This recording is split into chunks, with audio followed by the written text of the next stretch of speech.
Hey everybody, it's Glenn from Backbones Fish. Today's video is a DIY project where I'm going to show you how to make a nice quality fry saver from parts that I've sourced from larger chain stores and pretty easy to find clobber. This is what we're going to be making. They work quite well and it opens up a lot of capability for me in my room that I can't access using the theis branded stuff. So we'll see you on the other side and I'll show you how to knock one up.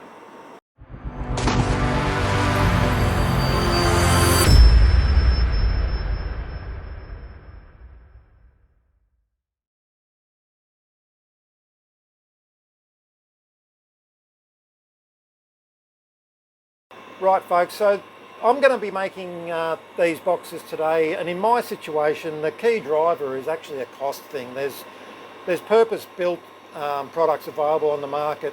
Theis is the famous one. They make a really nice fry box, but for me the cost is prohibitive. Those things go at about $50 odd on eBay or around the traps, and that's fine if you only need one. I have 15 tanks on this wall that I would love to get one of these boxes into each of, and another 30 around to the right there. So 45 boxes times 50, it's a lot of coin to come up for me to make, to buy the theis. And the other driver in my situation is I don't have the room to physically fit the theis box in this gap and into the tank. They just won't fit, so I had to find another way to do it. This design kind of came to me, and the concept is very similar to theis. It's an uplift and it's a drain, and it's a nice clear box to look into. Without giving you the exact specifics of cost, I guarantee you that the parts that I'm using today in this box will cost out at well under half the price of a theis box. And in that situation, that's how I'm going to get 45 boxes at an affordable level for me.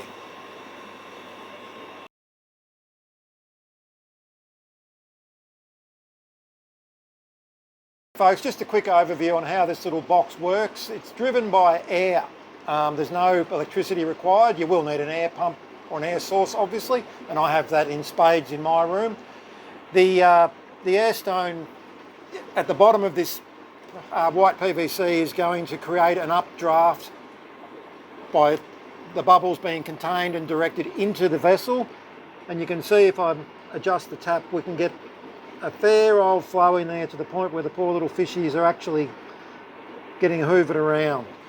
So it's air up and current drawing up water into the box, and then that flow down and out through the stainless steel drain for ventilation.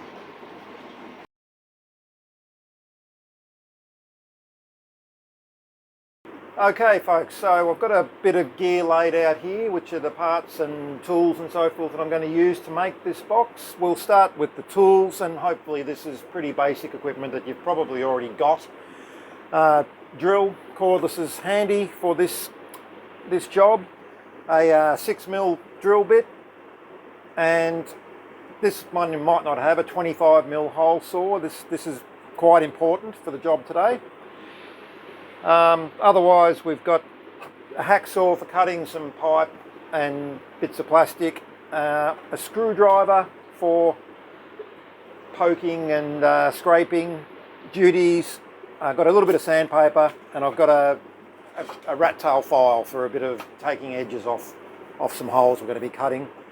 I happen to own my own set of PVC cutters because I do a lot of PVC work. Not necessary for this job. You can cut your pipe with the hacksaw if need be. Something else I carry routinely is PVC primer and glue. There's going to be a little bit of gluing involved with this job, and I recommend getting a colourless primer just for a neater finish. Okay, so that's the tools and bits and bobs. With regard to the bits, the components of the box we're going to make, and I'll give it a list in the description below the video of the names of these products so that you'll be able to find them easy. I'll just tell you what they are now. That's the box we're going to use today, which I've found down at Kmart, and it's just a little food storage container with the rubber gasket, nicely, no stickers involved, which is a winner for this box. So clean straight from the get-go, no residue to deal with. I'd say that's about a 1 litre box. There's options there, and obviously go as large as you want. This is what I need in this case. We're working with 15mm pressure pipe, a conduit. The important thing with the 15mm refers to the internal diameter, not the external. It's a weird way they do plumbing. So you might be able to buy that by a metre length at Bunnings, but most plumbing outlets will cut a piece off for you to a metre. I'm ultimately going to be making a lot of these, so I'll buy a 6 metre length. I'm not exactly sure of the name of this as we speak. It's a form of end cap, which I find from Bunnings, and this will provide the hanging point for our little basket. The beauty of this there is it will clip nicely onto the edge of your tank. And the tanks that we're going to be putting these baskets in have no internal lip, so obviously it'll go the other way. I have also got, now this is where it is quite important, this is a stainless steel strainer. It's designed to go onto the end of a thread, and that's obviously for pump uptake and downtake. So 15mm stainless steel strainer and 15mm faucet socket, PVC faucet socket. That's 2 parts you're going to have to buy. I also have a 15mm elbow, and I think that's the stuff you might have to go and buy. Now, if you're any sort of a fish keeper, you're going to have an airline tap and air stones. I strongly recommend these plastic ones because they end up being a really nice fit inside the pipe to get good flow and basically stop any fish swimming up. And they also come apart for easy cleaning, so you don't get that sort of die-off in pressure.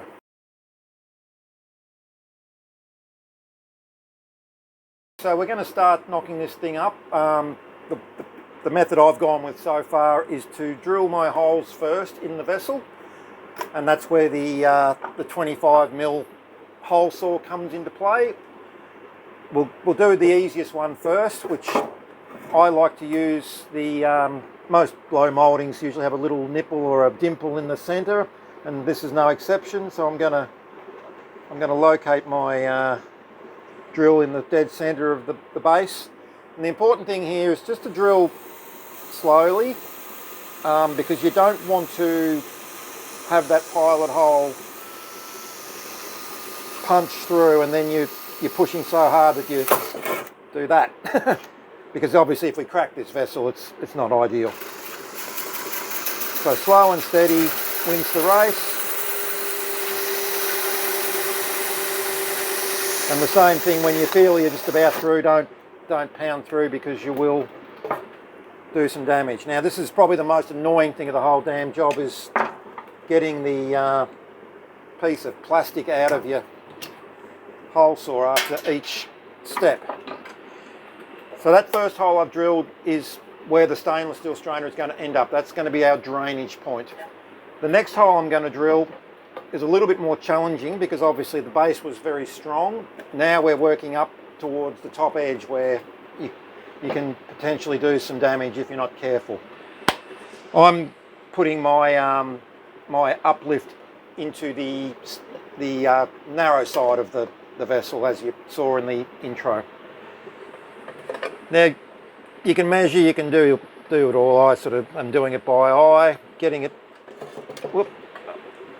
up fairly high towards the top, and once again just as slow as you can on the pilot, because you've got a lot of flex there now.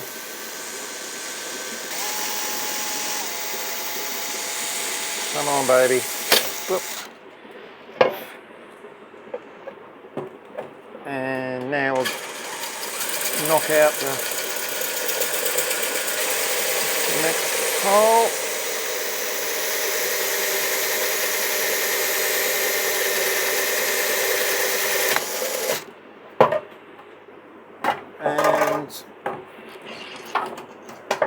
rid of our bit of crud. Now the third hole we're going to drill is in the lid, which is basically allowing you to just drop some food into your fry. I'm going towards one end, and when I put the lid on, that will ultimately end up at the other end to where the inlet flow is coming from, so that it kind of circles the food down to the bottom of the vessel.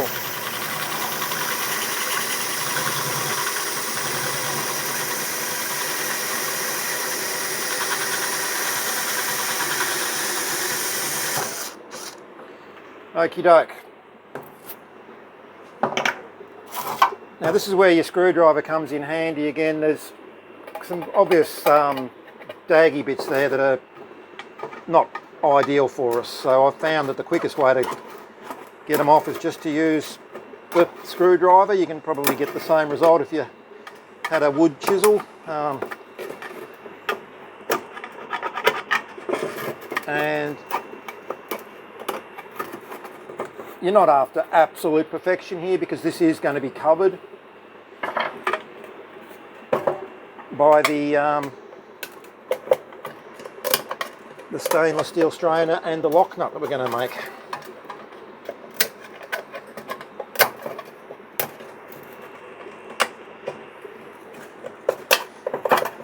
I should probably have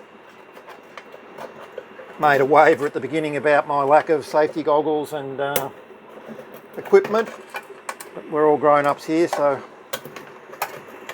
be careful with tools, people. It's got quite a hard bit, so I'm going to have to give it a little bit of a file.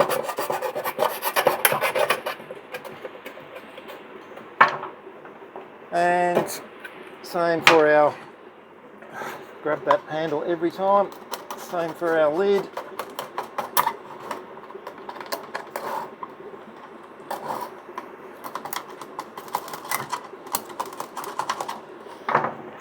You get the idea. I can make that beautiful later on. So there's our vessel.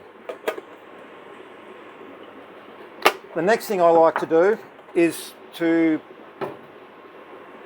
glue on the bit of plastic edge trim that we're going to use as a means of hanging this basket on the edge of our tank.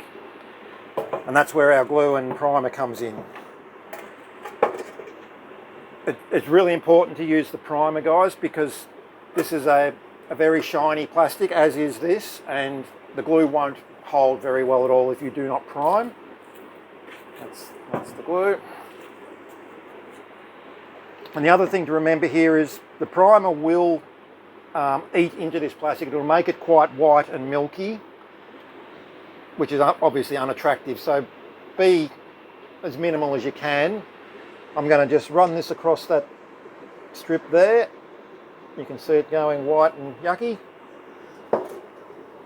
And I'm going to do the largest face of my white trim, because obviously we want a good amount of surface for that glue to do its best work.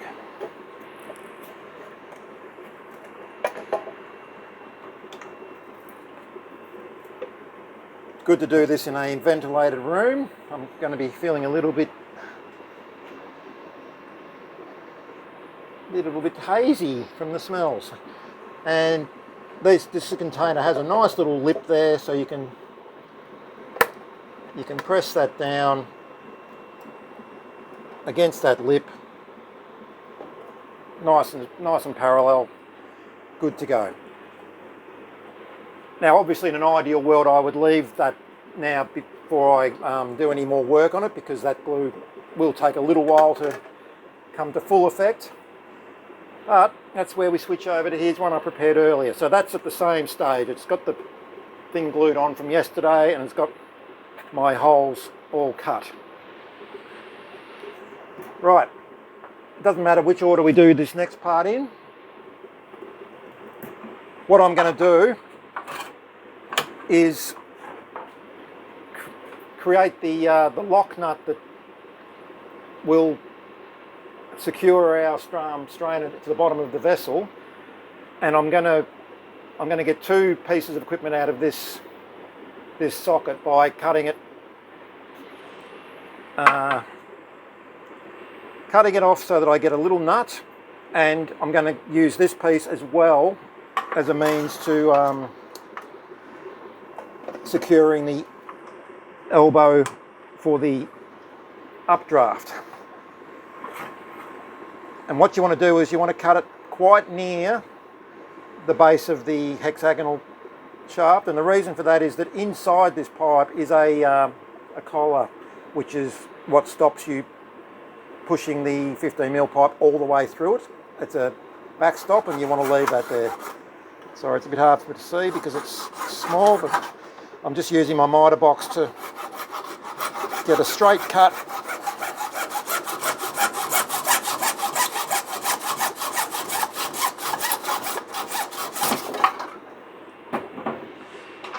Okay, so now some daggies where our sandpaper comes in.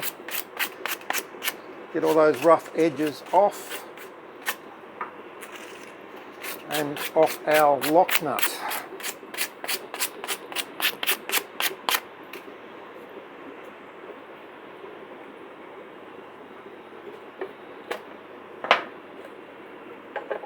So we're going to put our stainless steel strainer inside the box because we don't want fishy swimming down, like having it hanging out the bottom. The fish will go into that area. And then from the other side, we're just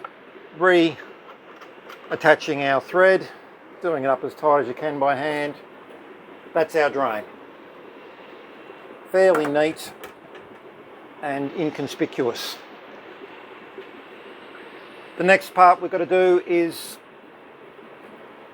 to, I didn't do this, I did this yesterday by the way. I drilled my hole into an elbow ahead of time because this is a nuisance job, and I recommend you drill that hole as tight as you possibly can so that when you thread your air line through, it doesn't move freely. That's actually, it took quite a bit of effort to poke that in, and it's why I did it yesterday, because it wasn't going to be great viewing. The reasons for that are will become evident in a sec, but basically by having that really tight, this air line will not sort of vibrate its way up and down through the uplift. You'll get stable flow, and also by having this tight you're not going to have as much splashing. I also cut ahead of time a short piece of the conduit, which is going to form the basis of our means through the wall of our vessel. And I might have cut it a bit long by the looks of things. So we're going through our top hole, and we're going to use the piece that I cut from the nut on the inside. And ideally, I've cut that way too long. Ideally you cut this piece of pipe so that you're squeezing this against that to provide a firm fit and not flopping around. I'm just going to quickly cut a little bit more off because I've made it too long.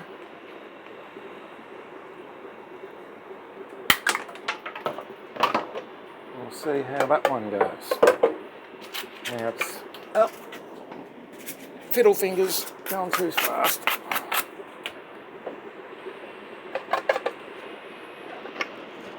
Possibly still too long. Yep, still too loose. Sorry folks, this is the joys of being me with difficulty seeing and measuring. I'm sure you would be able to work this out nicely ahead of time with a little bit less haste.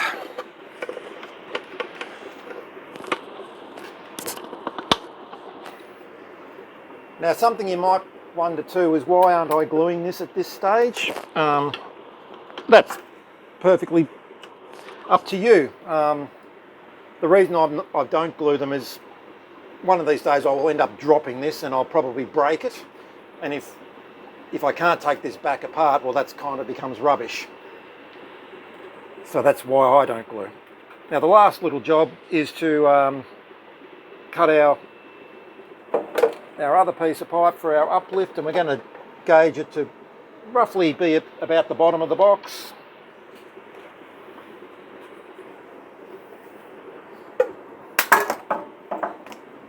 Good shot. And this is where we'll set our height on our air stone as well. Righto, that's not bad anyway. So that's it, folks. Maybe 10 minutes work to make a reasonably nice little vessel.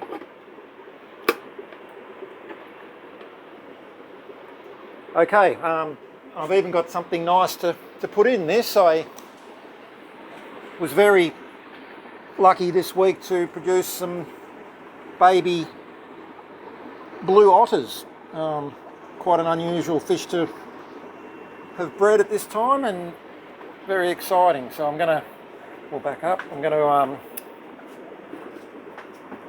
to get these into me nice new vessel. And as I said, I did that gluing yesterday, so that this is ready to go straight into our tank. And obviously when you'll come up with your own format for where your drain ends up, your uplift. In my case, with this very constricted opening, I like that drain to be on the end. Now I might struggle to get this plugged in. I think I've probably not. Need some help? No, I've made the line's not long enough. We'll go down the other end, and I'll put it in another tank where we can just see it in operation. And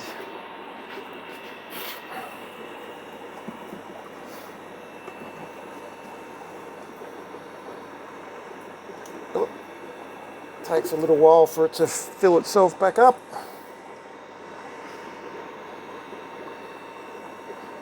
So I've obviously got the luxury of having air all around my room, which I can access for all sorts of jobs like this. Helps if the other tap's turned on as well at the back.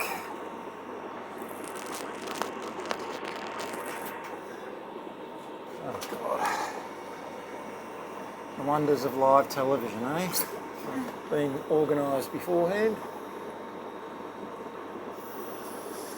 Right, we've got air to our tap. Plug it back in.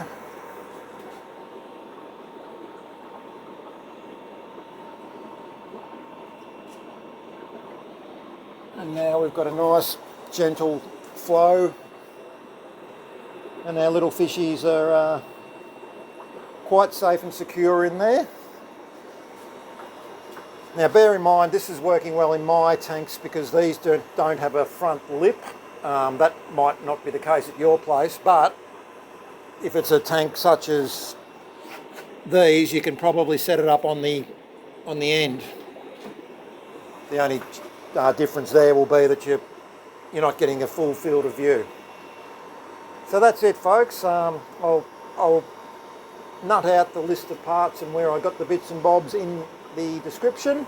One of the things I like with this over the Zis boxes, I'm not a fan of suction cups in any way in aquarium because they do tend to move, and we've all had a disaster with losing a nice batch of fish. But I also like the fact that you get a full field of view into that vessel, which if you compare it to like a Zis box that's got the hanging strap, or I think I've got one here somewhere with suction cups, you can see that you lose a lot of that view of your little fishies in there through that, which is something that I think my box improves on. Alright folks, so thanks for watching. I hope you enjoyed that, and we'll see you in the next one.